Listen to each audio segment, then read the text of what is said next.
প্রিয় দর্শক, আজকে আমার সঙ্গে জুড়েছেন জগৎগুরু তত্ত্বদর্শী সন্ত রামপাল মহারাজের প্রিয় শিষ্য। এনার নাম হচ্ছে প্রণয় দাস, ওরফে ইনি ভগৎজি। তো এনার অনেকগুলি ভিডিও আপনারা দেখেছেন। তো আজকে আমরা 3 তারিখ, মার্চের 3 তারিখে হোলি। হোলি কিন্তু অটোমেটিক্যালি শুরু হয়ে গেছে, কিন্তু এই হোলিটা কি? হোলি আমরা পালন করি কেন? হোলি শব্দটার অর্থ কি? হোলি কি কোথা থেকে আসলো? এবং এই হোলি পালন করলে আমাদের পাপ হয় নাকি পুণ্য হয়? হোলি পালন করার উদ্দেশ্য কি? এটা কি আমাদের পরম্পরা, না সনাতন ধর্মের একটা শাস্ত্র অনুকূল ভক্তিবিধি, না অন্য কিছু? এ সম্পর্কে আমরা আজকে এই প্রণয় ভগতজির সঙ্গে আলোচনা করব। তো প্রণয় ভগতজিকে সর্বপ্রথমে আমার চ্যানেলে আসার জন্য আমি অনেক অনেক ধন্যবাদ জানাচ্ছি। আপনাকেও ধন্যবাদ। আপনি ছোট করে আপনার একটু পরিচয়টা দিন। আপনার পরিচয়টা দিন। আপনার নামটা কি, বাড়িটা কোথায়? দেখেন স্যার, আমি অর্থাৎ মদক, প্রণয় মদক, যেমন সরকার নামের আগে ওরপে টাইটেল যেটা দেওয়া হয়, তা আমি হচ্ছি মদক। কি মদক? প্রণয় মদক। যখনই আমি পরমাত্মার দর্শন পাইলাম বা সদ্গুরুর স্মরণে গেলাম, তখন থেকে আমি পরমাত্মা অর্থাৎ শ্রী শ্রী সন্ত রামপাল মহারাজের আমি দাস হয়ে গেলাম। তখন থাকি আমি প্রণয় দাস হয়ে গেলেন। অর্থাৎ সুন্দর কথা। আমি পরমাত্মার সেই শ্রীচরণের নকর অর্থাৎ চাকর, অর্থাৎ যাকে দাস বলা হয়, তখন থেকে আমি দাস হয়েছি, প্রণয় দাস। আমি যেটা শুনেছি, জগৎগুরু তত্ত্বদর্শী সন্ত রামপাল মহারাজের কাছে যারা দীক্ষা না, তারা প্রত্যেকেই দাস হয়ে যান। তো আমরা আজকে সেদিকটা আলোচনা করছি না, আমরা আলোচনা করছি আজকে হোলি নিয়ে। তো দেখুন, আপনাকে যে ছোট করে যে প্রশ্নটা করা হবে সেটা হচ্ছে, হোলিটা কি? হোলিটা কি এটা ছোট করে একটু বলবেন আগে, কারণ এটা থেকেই তো শুরু হবে। হোলিটা কি? আমাদের ভারতবর্ষে এটা একটা হোলি, অর্থাৎ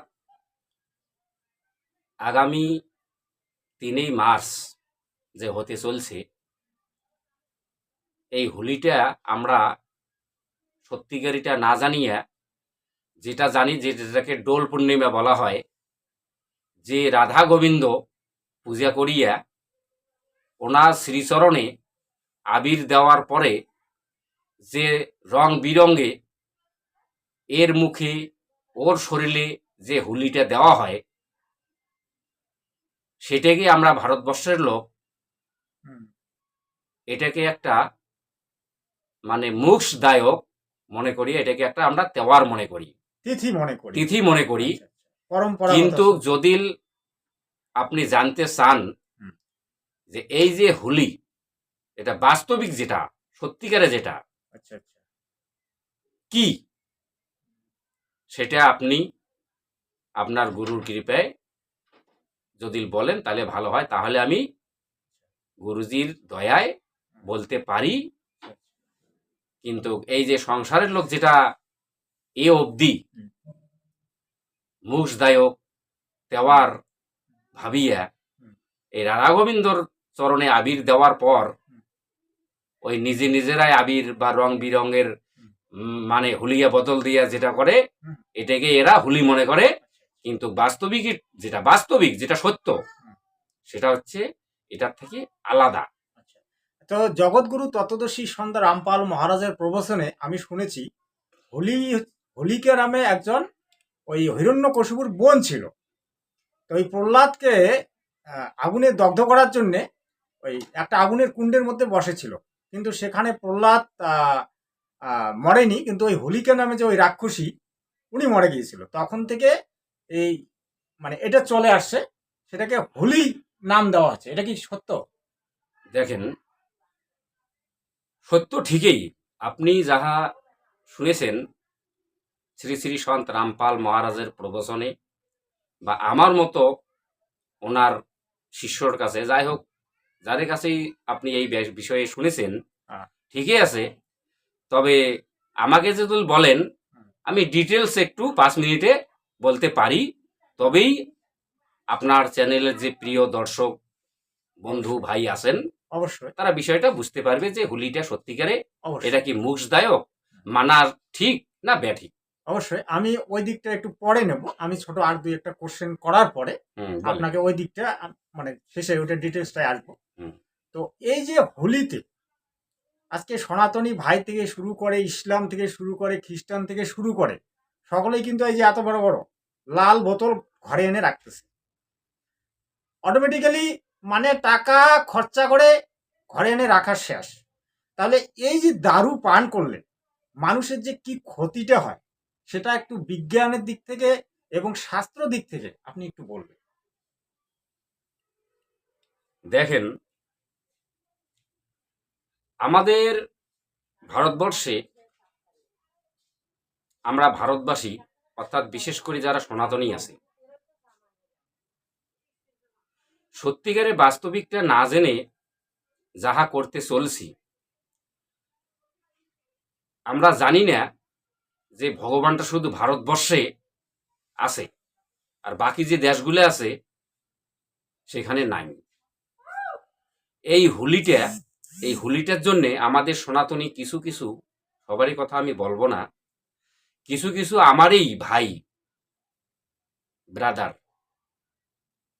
কাকা খুড়ো জ্যাঠা, আমার বয়সে উচ্চ এবং নিচ্ছে, তারা অপেক্ষা করে থাকে যে এই তেওয়ারটা ওদের কিন্তু মুখ সবে কি হবে না সে বিষয়ে কোনো রকম চিন্তাধারা নাই। ওদের একটা অপেক্ষা যে এই তেওয়ারটা আসার কিছুদিন আগ থেকেই বলে অমুক তারিখে অমুক মাসে হোলি আসতেছে, কবে আসে ওদের কিন্তু সবুজ হবে না। আচ্ছা, কারণ এই ভাইয়েরা এই যে একটা দারু যেখানে অ্যালকোহল দিয়ে তৈরি হয়, এই দারুটা খাওয়ার যেখানে ওরা 1 বোতল বা 2 বোতল মদ খেত এই হোলির উপলক্ষে, হুম, মানে অর্থাৎ এই হোলিকে উপলক্ষ করে আচ্ছা আচ্ছা, সেখানে 2-4 বোতল খেয়ে পান করবে, পান করতে পারে আর কি। পান করবে, পান করবে। তাহলে দেখেন কি অবস্থা হুম, আমাদের ভারতবর্ষের। হুম, শুধু এই হোলি তেওয়ারটাকেই কেন্দ্র করলে চলবে না, যত রকম তেওয়ার আছে, হুম, দেওয়ালি যেটাকে দ্বীপে বলি, কালী পুজো, লক্ষ্মী পুজো বলা হয়, আমাদের ভারতবর্ষে এই রকমই একটা অবস্থা দাঁড়িয়ে গেছে যে যে তিথির কথা, হুম, যে হোলির কথা বা দীপাবলির কথা আমাদের সদ্গ্রন্থে হুম, কোনো রকম লেখ বা বা উল্লেখ উল্লেখ নেই। নেই। আচ্ছা, আমরা এই সাধারণ একটু ক্ষণিকের জন্য আনন্দ ভাবি, হুম, দারু পান করা যাবে, হুম, এর ওর মুখে রং লাগানো যাবে, হুম। কিন্তু আমরা যে সন্ত রামপালের ফলোয়ার আছি, শিষ্য আচ্ছা আছি। বাবুজি, এক সেকেন্ড। আমি জগৎগুরু তত্ত্বদর্শী সন্ত রামপাল মহারাজের জীবনের পথ নামে যে একটা পুস্তক আছে আচ্ছা, এবং জ্ঞানগঙ্গা যে পুস্তক আছে, সেখানে আমি শুনেছি যে একবার দারু পান করলে 70 বার কুত্তার জন্ম হয়। এটা কি, আপনি কতটা এটাকে গভীরভাবে নেবেন? এটা কি সত্য?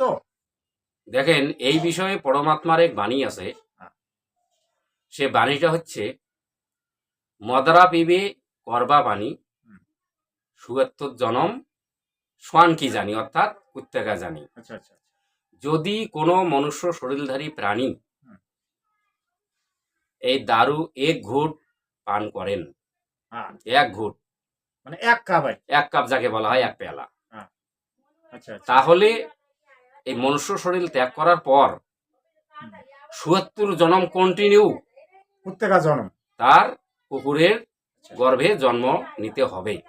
আচ্ছা, আর যে বোতলকে বোতল হুম, মানে পান করছে, সে কতবার কুকুরের জুনিতে যাবে, অগন্তি, তাই তো? অগন্তি। আচ্ছা, যাই হোক, এটা একটা আপনি শাস্ত্র দিক দিয়ে আমি কিন্তু একটা উত্তর পেলাম। আমি যে প্রথম যে কোশ্চেনটা করছিলাম, এবারে আমি সায়েন্টিফিক, মানে বিজ্ঞান ভিত্তিক ভাবে এই দারু পান করলে মানব শরীরে কি কি ক্ষতি হয় দেখেন বিজ্ঞান ভিত্তিক দারু, হ্যাঁ, আমি বিজ্ঞান ভিত্তিতেই বলছি, সায়েন্স।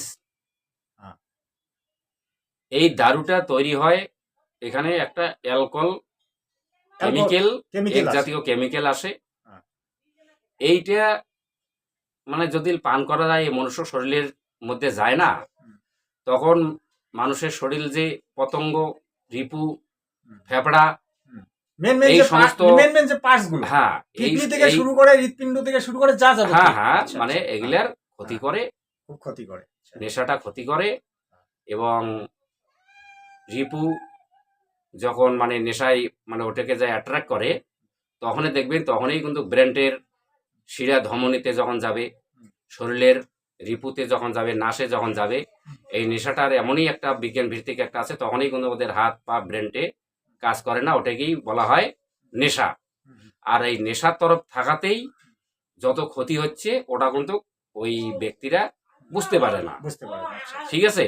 ওটাকেই ওরা অনেক সময় ভাবে, মানে কিছু কিছু আমাদের ভাই বন্ধু যারা দারু পান করেন, তারা আরো কিছু দারু প্রিয়কের জ্ঞান দেন যে আরে এটা খালি মানে অনেক সময় টেনশন থাকে না, এই আচ্ছা, টেনশনে আচ্ছা, আমি আচ্ছা। খাসি, মানে নানান রকম আর কি উনি দারু বিষয়ে ওকলাতি করেন। আচ্ছা, আচ্ছা। এই হচ্ছে বিষয়। মানে ওনার নেশাটাকে মানে জমজমাট রাখার জন্য হ্যাঁ, উনি, যাই হোক, উনি আর একটা সঙ্গ বাড়ালে হ্যাঁ, ওনার ভালো মানে হয়। বাটোয়ারা করে খাওয়া যাবে, আচ্ছা, এই আচ্ছা। হচ্ছে ওনার ওনার। একটা প্রসেস। হুম। তো আমরা অনেকটা জানলাম বিজ্ঞান ভিত্তিক এবং শাস্ত্রগত দিক থেকে। প্রিয় দর্শক, তো এবারে যে বিষয়টা, মূল বিষয়টা আলোচনা করব, 3 তারিখ হোলি আসছে। তো আমাদের সনাতন ধর্মের এমন কোনো গ্রন্থে কি আছে যে এই হোলিটা পালন করতে হবে, সেটাও জানার বিষয়। কারণ বিষয়টা এতটা গম্ভীর, দেখবেন হুট করেই ওই জগতের লোকেরা বলবে, মানে জগৎবাসী যাদের শাস্ত্র জ্ঞান সম্বন্ধে কোনো নলেজ নেই, হ্যাঁ এটা তো আমাদের সনাতন পরম্পরা, আমাদের এটা বংশ পরম্পরায় চলছে, আমরা কেন পালন করব না। কিন্তু আজকে এই যে ভগৎজিকে, জগৎগুরু তত্ত্বদর্শী সন্ত রামপাল মহারাজের প্রিয় শিষ্যকে যে আমি নিয়ে এসেছি, ইনি একজন বিখ্যাত গুরু, অর্থাৎ তত্ত্বদর্শী গুরু, এটা কিন্তু ছোটখাটো কথা না। এনার কাছ থেকে আমরা এটা জানার চেষ্টা করব যে এই হোলিটা কি সত্যি কি কোনো আমাদের সনাতন ধর্মের ধর্মগ্রন্থে আছে। এখন উনি সেটা কিন্তু এই বিষয়টা নিয়ে বিস্তারিত বলবেন। এখন আপনি বিস্তারিত বলেন।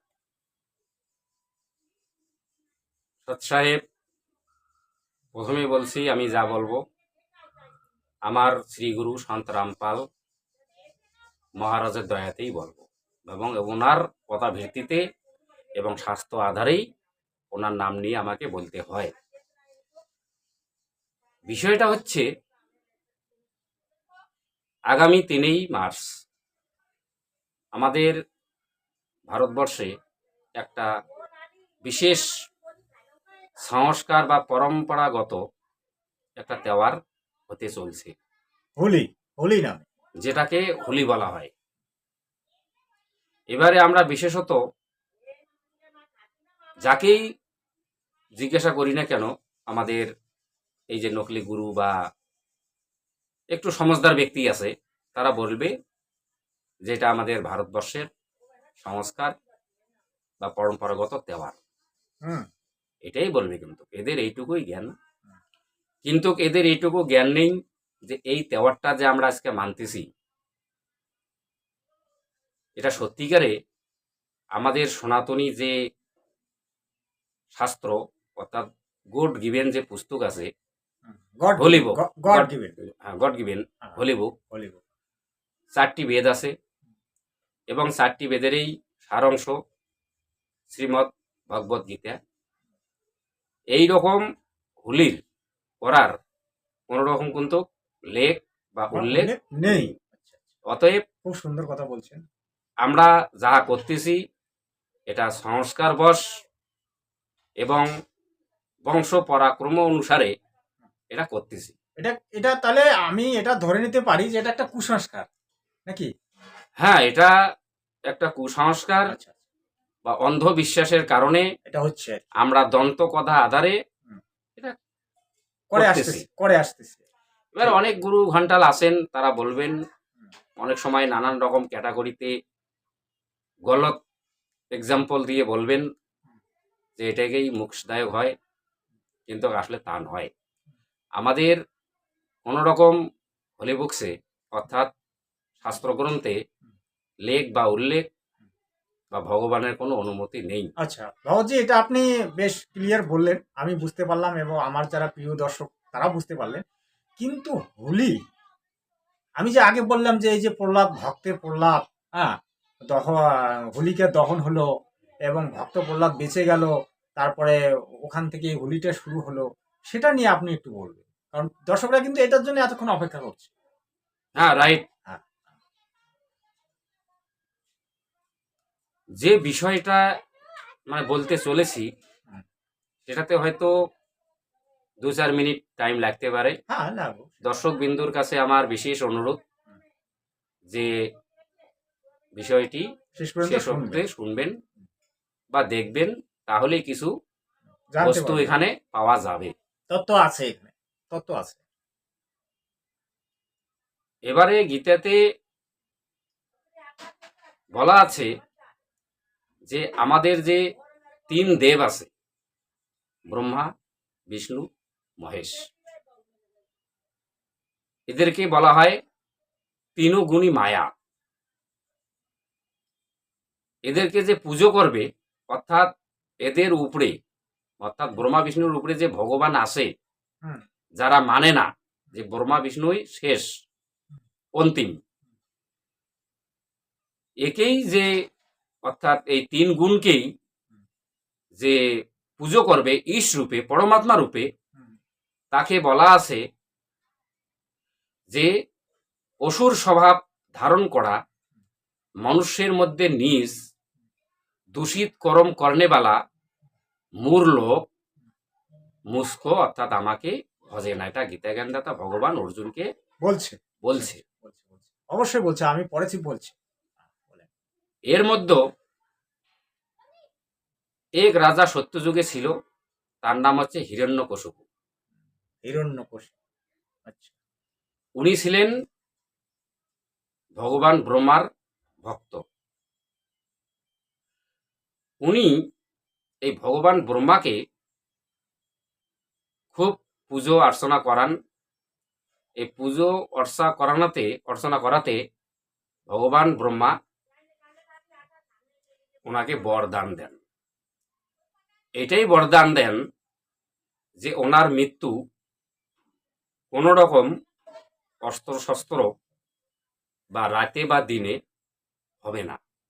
আচ্ছা। যখনই ব্রহ্মা এই বরটা দিল, তখনই সেই হিরণ্যকশিপু রাজা হুম।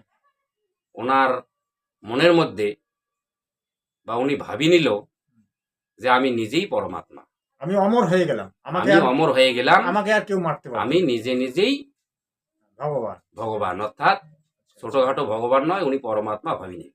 আচ্ছা, আচ্ছা, আচ্ছা। ঠিক আছে, বলেন। ওনার রাজ্যের যত প্রজা এবং ওনার দরবারের যে মন্ত্রী বডি থাকেন, সবাইকে বলল যে আজ থেকে তোমরা সবাই আমাকে ভগবান বলি বা ভগবান মনে করে পূজা করো, আমি শেষ, কেননা আমার তো মৃত্যু নেই, হুম। আমি পরমাত্মা। এবারে দেওয়ান থেকে শুরু করি, মন্ত্রীর থেকে শুরু করি, সবাই বলল, সবাই কম বেশি হিরণ্যকশিপুকে পরমাত্মা রূপে, ভগবান রূপে মানতে লাগলো। কিন্তু সেই হিরণ্যকশিপুর পুত্র ভক্ত প্রহ্লাদ, উনি ভাবেন যে পরমাত্মা কোনোদিন মায়ের পেটে জন্ম নেন না, কারণ পরমাত্মা জন্ম মৃত্যুর মধ্যে আসে না, উনি কোনো গর্ভ ধারণ করেন না। তাহলে আপনি আমার পিতা, অর্থাৎ আপনারও বাপ আছে। অবশ্যই আছে। তাহলে যদি আপনার বাপ থাকে, তাহলে আপনি যদি পরমাত্মা বা ভগবান হন, তাহলে সাধারণ মানুষে আপনাকে কিভাবে মায়ের গর্ভে জন্ম দিতে পারে? হ্যাঁ, এই কোশ্চেনটা তো এক নম্বর কোশ্চেন। কিন্তু সেই ভক্ত প্রহ্লাদ, উনি কিন্তু ভগবান বিষ্ণু ওরূপে সেই পরমাত্মার কৃপায়, হুম। মানে ভগবান বিষ্ণু উনি হচ্ছে শতগুণী ভগবান, ঠিক আছে? হুম। তা ইনি কিন্তু 3 লোকের শতগুণী ভগবান।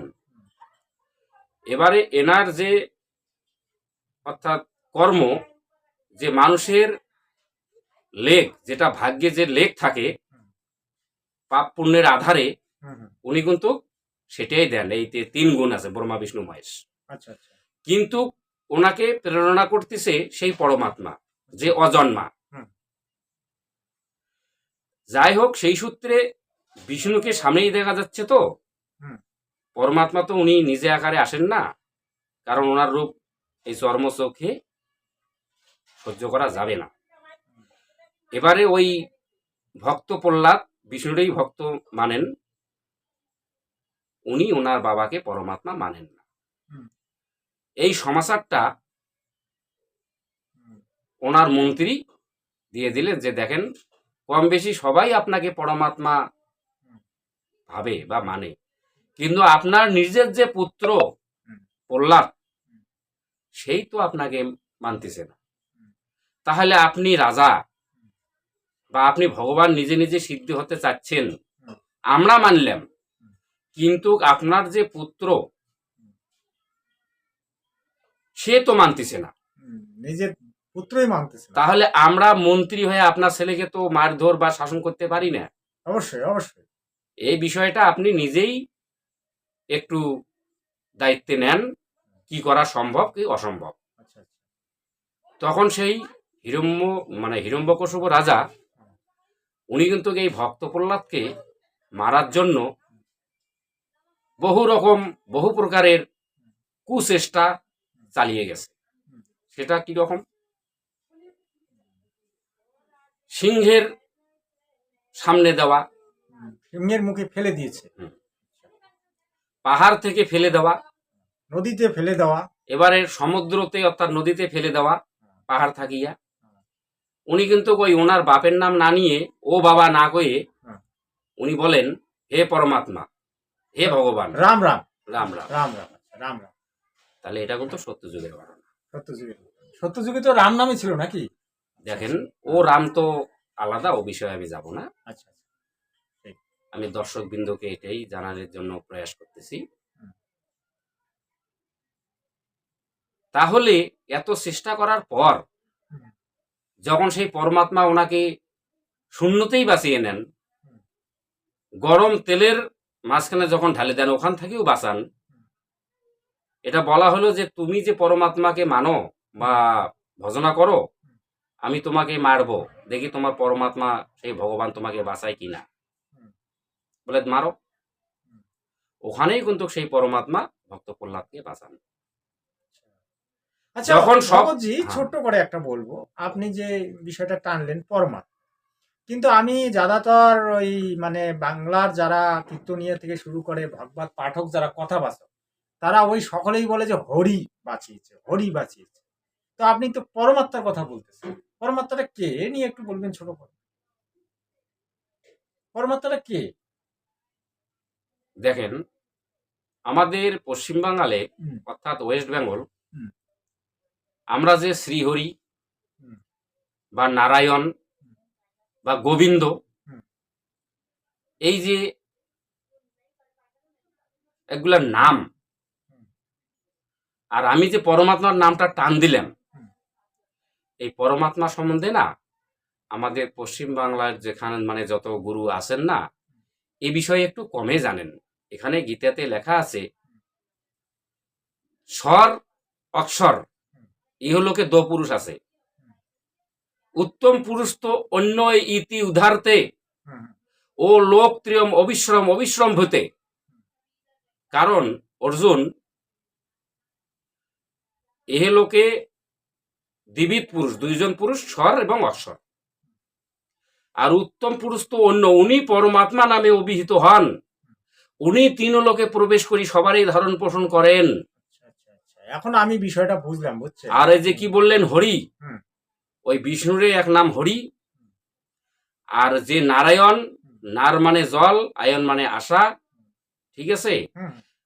ওই বিষ্ণুকেই এরা নারায়ণ ভাবে, হুম। কারণ ওই জলের মধ্যে কি ওনার নাবিত থাকি নাকি একটা ওই কমল ফুল উঠছিল, ওখানে বর্মা ছিল, এই রকম এদের এদের এইটুকুই জ্ঞান। আমি যে ওই গীতের বাণীটা দিলাম যে উত্তম পুরুষ তো অন্য, উনি পরমাত্মা নামে অভিহিত হন, কিন্তু এই পরমাত্মা ইনি হচ্ছেন অজন্মা। তা যাই হোক, সেই পরমাত্মা কে ও বিষয়ে আমি যাব না, কারণ বিষয়টা আজ প্রসঙ্গ অন্যরকম। আচ্ছা আচ্ছা, ঠিক বলেন, আছে। বলেন। তা যাই হোক, যে বিষয়ে যে প্রসঙ্গে কথাটা বলতে চাইছিলাম, ওই ভক্ত প্রহ্লাদকে যে ওই ওই নদীতে ফেলে দিল। ভক্ত নদীতে হ্যাঁ, হ্যাঁ, সব চেষ্টার পর হ্যাঁ।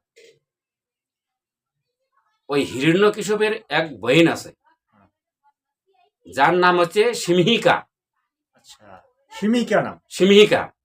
আচ্ছা, এবারে ওনাকে অগ্নিদেব বরদান দিয়েছেন। এই অগ্নিদেব যে বরদানটা দেন যে তুই আমার অগ্নিতে কোনোভাবে পুড়িয়া মরবি না, এই জিনিসটা হিরণ্যকশিপু কিন্তু জানে, বাকি কাউকে কিন্তু জানতে দেয় নাই। তখন এই দাদা বা ভাই হিরণ্যকশিপু দুই ভাই বোনে বুদ্ধি করে যে বোন, এই প্রহ্লাদ আমার ছেলে, ওকে মারার জন্য আমি বহু রকম বহু প্রকারের প্রচেষ্টা চালিয়ে যাচ্ছি, কিন্তু আমার কাজ সফল হচ্ছে না। যাই হোক, আমি একটা অগ্নিকুণ্ড অর্থাৎ চিতা সাজাবো, তোর তো বর দেওয়া আছে, তুই তো পড়া যাবি না, তুই ওই অগ্নির কুণ্ডের মধ্যে যাবি প্রহ্লাদকে নিয়ে, তাহলে প্রহ্লাদ জ্বলিয়ে ছাই হয়ে যাবে, তুই তো হবি না, কারণ তুই তো বরদান প্রাপ্তি। বরদান আছে অবশ্য। তখন কি বলে, আমাদের বেঙ্গলি ল্যাঙ্গুয়েজে বলে পিসি, ভাতিজা, আর হিন্দি ভাষাভাষীর জন্য বলে ভুয়া এবং ভাতিজা। যাই হোক, তখন এইরকম একটা ওই সিদ্ধান্তই করা হলো, পরমাত্মা ওখান থেকেও বাঁচান। কাকে বাঁচান? ভক্ত প্রহ্লাদকে। এমনই একটা দমকা হাওয়া আসে, যখন ওই আগুনটা প্রহ্লাদের শরীরে না লাগিয়া ওই সিমিকার গায়ে লাগে, উনি যখন জ্বলনে থাকতে পারে না, তখন প্রহ্লাদ কিন্তু ওই পরমাত্মা ঝটকা দিয়ে ওখান থেকেই ভক্ত প্রহ্লাদকে মানে জাম্পিং করে ফেলে দেন, মানে বের করে দেয়, বের করে দেয়। তখন কিন্তু ওই হোলিকা কিন্তু জ্বলিয়া, অর্থাৎ সিমিকা জ্বলিয়ে ওনার যে আগে যে সুন্দরী রূপটা ছিল, যে মুখের যে একটা সুন্দরী নারী মানুষ না, তা ওই পোড়া যায়া ওই রক্ত জমিয়া বা কতক জায়গা পোড়া যায়া, মানে ওনার যে হুলিয়াটা কিন্তু বদলি যায়, মানে হুলিয়াটা হয়ে গেল আর কি, হুলিয়া হয়ে গেল, বডিটা মানে রং বেরঙে হয়ে গেল, মানে আগুনে পুড়লে যা হয় গোটাগুটি। সেই তখন থাকিয়া আমাদের ভারতবর্ষে বিশেষত এই যে ধর্মগুরু নানান রকম কথাবাচক আছেন, যারা আজ মানতেছে তাদের তো দোষ নয় না, এদের যে কিছু ধর্মগুরু আছেন, পণ্ডিত আছেন বা পূর্বজ যারা আছেন, তাদেরই কথা মতো আজকের যুবকরা, আমার ভাইয়েরা এই পর্যায়ে চলে গেছে। তখন থাকি সিমিকার নাম হয়ে যায় হোলিকা। আচ্ছা আচ্ছা, এই হোলিকা আমরা ওই মুখটা যেরকম ওর পুড়িয়ে সারখার হয়ে গেল, আমরা আজ আবির রং নানান রকম বহু রঙের হোলি অর্থাৎ রং মাখিয়ে ওই মুখটা ওই রকম বানাই, আমরা হোলি মানাই। যেখানে ভক্ত প্রহ্লাদ ভগবানকে মানার পরে, ভজনা করার পর ভগবান ওকে বাঁচাইলো, তাহলে আমাদের ভক্ত প্রহ্লাদ যে ভগবানকে পূজা করে বাঁচলো, তা ভক্ত প্রহ্লাদ এটা দেখিয়ে দিল, হে নরলোক বা এই যে ভক্তবিন্দু, তোমরা আমার মতো ভগবানেরকে পুজো করো বা মানো। আমরা সেটা না করি, যে ভুয়া একটা ভাতিজাক মারার জন্য রাক্ষসী স্বভাবের একটা ব্যবহার করলো, আর ভগবান তার ভক্তকে বাঁচাইলো, তাহলে সে ভগবানের পূজা না করিয়া আমরা কিন্তু আজকে হোলিকা অর্থাৎ হোলিয়া মানাতেছি, মানে হোলিকে মানাতেছি, যে আজকে বিরোধী রাক্ষসী, যে রাক্ষসী তাকে মানতেছি। এবারে সেই হোলি কবে আসবে গো, এ একে জিজ্ঞাসা করতেছি, এ বন্ধু একে, এ ভাই ওকে, ভালো করে দেখো তো দোল পূর্ণিমা হোলিটা কখন হবে।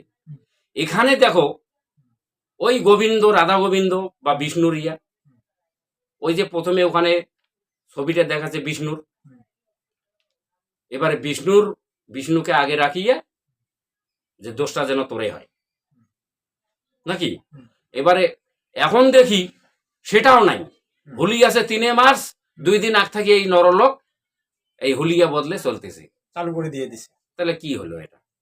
তাহলে এই যে হোলিটা করার আমাদের 4টি বেদ বা তারই সার অংশ শ্রীমদ্ ভগবত গীতা, এখানে কোন রকম লেখ বা উল্লেখ বা নেই। উল্লেখ নেই। প্রিয় দর্শক, আচ্ছা, আচ্ছা। গীতাতে 1 থেকে শুরু করে 18টি অধ্যায় আছে, হুম, 700টি শ্লোক আছে। যদি কোনো গুরু, যদি কোনো পণ্ডিত দেখাতে পারে যে হোলি করার লেখ বা উল্লেখ আছে, হুম, তাহলে আমি তোমাদের শরণাগত আমি হব। আচ্ছা, খুব ভালো আমি একটা, এটা জং ছাড়ি দিলাম। খুব ভালো আপনি উত্তর দিলেন এবং খুব ভালোভাবে বললেন, তার জন্য আপনাকে ধন্যবাদ। এবারে আমি একটু সায়েন্টিফিক ব্যাখ্যা দেওয়ার চেষ্টা করব যে এই যে হোলিতে যে আমরা আবিরটা ব্যবহার করি, দেখুন এই আবিরটা প্রকৃতপক্ষে কি? আবিরটা তৈরি হয় আমরা যাকে বালা বলি বা বজরি বলি, সেটার একটা পাউডার বানিয়ে, আর এই যে কালার লাগিয়ে কেমিক্যাল দিয়ে এটা কিন্তু তৈরি হয়।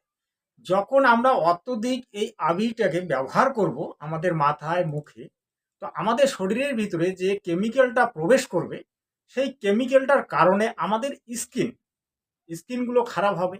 হয়তো দেখবেন ফোসকা, কিছুদিন পরে ফোসকা পড়বে, বা শরীরের রক্ত খারাপ হবে। হ্যাঁ, বিভিন্ন ধরনের জ্বর আসবে, টাইফয়েডের সৃষ্টি হওয়ার সম্ভাবনা থাকবে, সর্দি লাগবে, জুখাম লাগবে।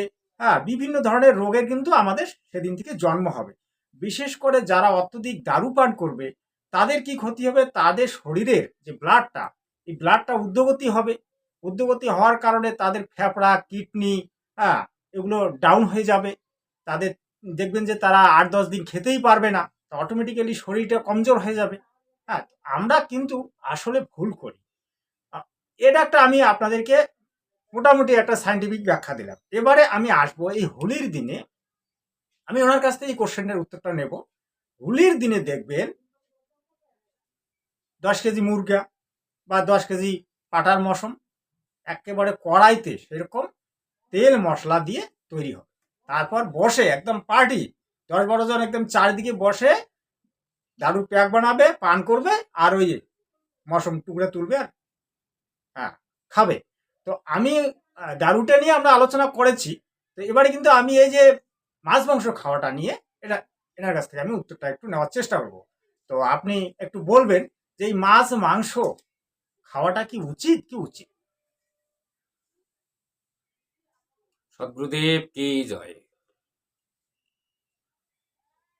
যেমন এর আগে একটা পরমাত্মার বাণী ছিল, একটু আগেই বললাম, যে মদিরা পিবে করবা পানি আর ৭০ জনম সোয়ানকা জানি। ঠিক এই রকমই এক কথা আছে বাণী। আমাদের যে শ্রী শ্রী সন্ত রামপাল মহারাজ গুরুদেব আছে, উনি কিন্তু যে জীব হিংসা করার জন্য একদম বিরোধ। তার আমরা যে ফলোয়ার আছি, আমাদের কোনো রকম জীব হিংসা অর্থাৎ জীব হত্যা করা তো দূরের কথা, মানে জীব হিংসাও করা যায় না। উনি রীতিমতো মারণ করছে, এটা আমাদের একটা মর্যাদা। ঠিক আচ্ছা। আছে? তা এই যে মাস মাস মদিরা যারা পান করে, বাণীতে আছে, যারা মদিরা পান করে অর্থাৎ মদ পান করে, তারা হচ্ছে নিস, মানুষের মধ্যে নিস।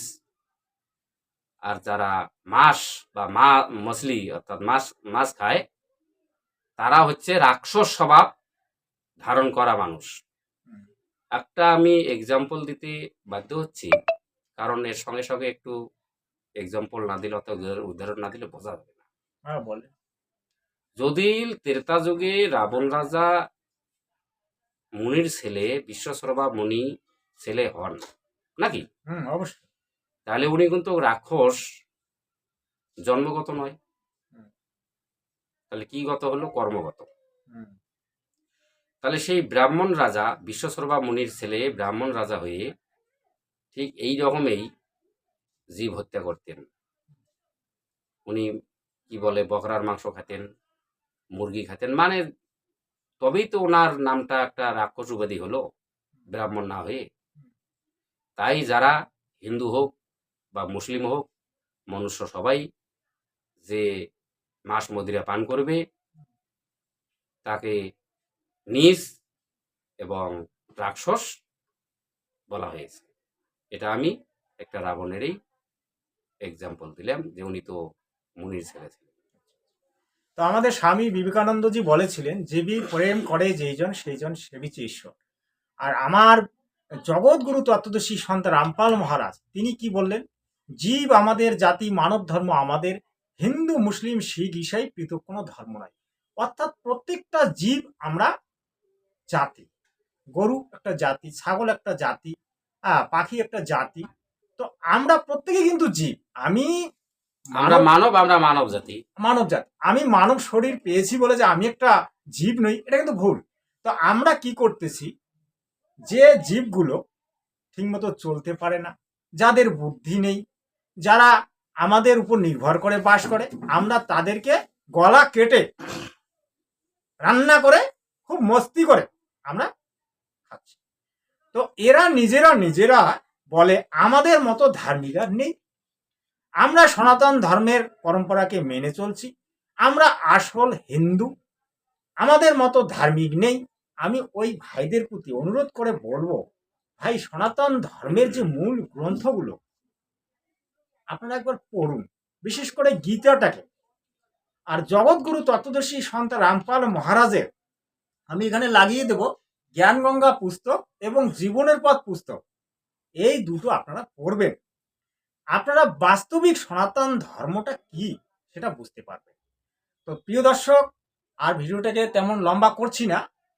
আমার একটু ভগৎ ভাইকে জিজ্ঞাসা করবো, আপনার তো আর কিছু বলার আছে কি? না না, আপনি আচ্ছা, বলেন, অবশ্যই। পরবর্তীতে দেখা যাবে। হ্যাঁ, তো এখানে আমরা শেষ করছি।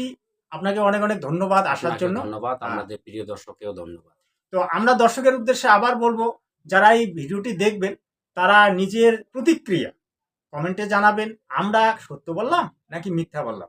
দেখুন, আপনারা আপনাদের রায়টা স্রেফ কমেন্টে দেবেন, আমরা তাতেই খুশি হব। সেটা আপনার ব্যক্তিগত মত, আপনি আমাদের সঙ্গে একমত নাও হতে পারেন, কিন্তু আপনি আপনার রায়টা কমেন্টে দেবেন।